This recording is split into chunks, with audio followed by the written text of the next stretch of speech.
We're talking about some more connections with the unit circle. I briefly mentioned this last one, but I really want to drive it home. And then we're just going to apply that using our calculator today. So hopefully we've run that along. The first is that, okay, every sine or cosine value is a coordinate on the outside of the unit circle. Alright? So if we have this point here, alright, it's got an x coordinate that corresponds with this one here. Okay, whatever the x coordinate is there, whatever the x value is, that's the x coordinate there. But it's also got the same x value here. Now there are two ways we can describe that angle. Okay? The first is if this is theta, then this angle could be minus theta. Okay? We use a negative angle to say it's going the opposite way to the way we normally go around the unit circle. Okay, so if that's positive direction, this is the negative direction. And so we can say, this is the first rule, is that cos of theta is equal to cos of minus theta. Okay? That means the x coordinate at theta and the x coordinate at minus theta are the same. There's one more way we could define that, and that is if you were to go the whole way around, you're going to be at 360, and then take away theta, you're going to be at that point as well. So we can define that as cos of 360 take theta. So all of these are going to be equal to one another. That's one of our first identities there. Then with sine, okay, again with sine we're talking about y values. We can see here and here are going to have the same y value. Okay? And the way we're going to describe that point, okay, is if this has an angle of theta, okay, to get to there, the angle theta is there, it's mirrored about the y-axis, then this angle here is going to be 180 take theta, okay, because that's a straight line. All angles on a line are 180. If this is theta, then the angle that we use to describe how it gets from here, how far we're rotating it around the unit circle, is 180 take theta. So our other identity is that sine of theta is equal to sine of 180 take theta. Now we're going to apply both of these, and you can see there's a tan one there as well. So it says find two angles such that this statement is true. Okay, so what does this mean? It says find two angles on the unit circle such that the y value is 0.453. This is probably a pretty good illustration of it, okay, because half is there, so this is probably pretty close to 0.453. So we're looking at what's that angle there, and then what is that angle there. We always describe angle from the horizontal here, rotating anti-clockwise. So we need to calculate both. So the way we're going to do that, we're going to get two angles. So we're going to have theta 1 and we're going to have theta 2. Theta 1 is going to be sine minus 1 of 0.453. Okay, so we can put that in our calculator and dish it out. Now, you'll notice there's two formulas expressed at the top. One is for degrees and one is for radians. So if we look at this question, it says find it in degrees. Okay? So make sure your calculator is set in degrees when you plug this in. So we've got shift sign, we're finding 0.453. I've got 26.93.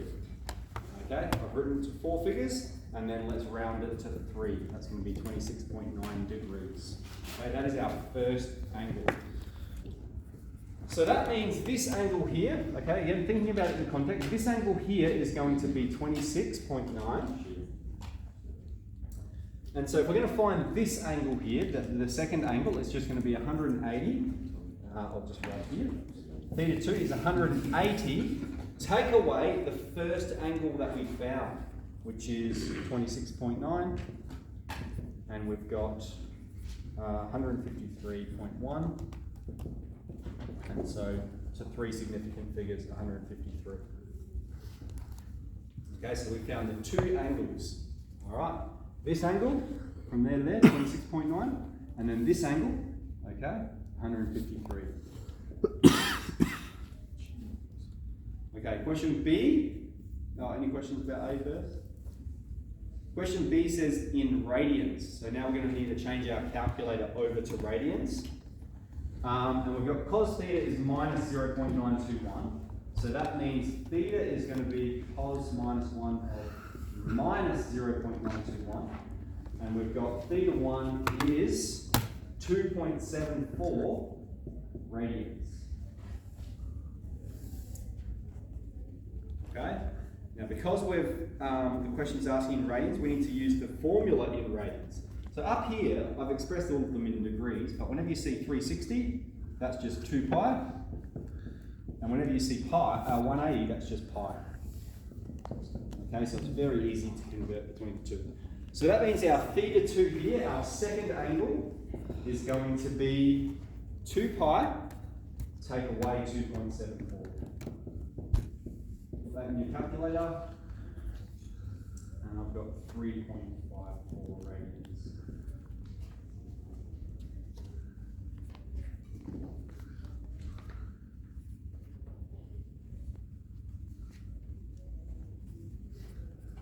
Okay, let's describe the context of that one then. Now, if these in degrees, we tend to think in degrees. It's a little bit difficult to think in radians, but I'll just put the degrees here. I had 157 degrees, and I had 203 degrees. So let's think about that on the Cartesian plane. Here's our unit circle. We've got find, it says, find the angle when the x value is minus 0.921. So here the x value is minus 1, right? So minus 0.9 is going to be very close. It's going to be sort of like here. It's going to be these two values, okay?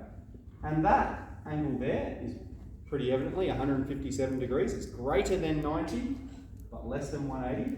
And then this angle here is your 203 degrees, or the corresponding angle in radius. 2.74 radiuses around that way, and then 3.54 radiuses to that location. So that's the context of it. Okay, last one. Tan minus 1 of 7, and I've got 81.9 degrees. We're back in degrees this time. And then θ2 is just 180 plus 81.9, 261.9, 262 degrees. So that's all we're doing here. We're just recognizing there's always going to be two solutions that satisfy it, that make cos and sine equal to something, except at these locations, okay? Because if you look at the circle, right? Look at the unit circle, what do we think? Here there's two solutions, here there's two solutions, here there's two solutions. Right, if you look at this point here, so here we're just talking about x. There's two solutions everywhere except there. Okay, so there's two solutions for x everywhere except here and here. And then the same with y. There's two solutions everywhere, right? Two values of y that are satisfying it, except here. There's only one, it touches there, and only one there as well. All right, so two solutions. Solutions everywhere except at the quarter rotation mark. Excellent, let's get into it.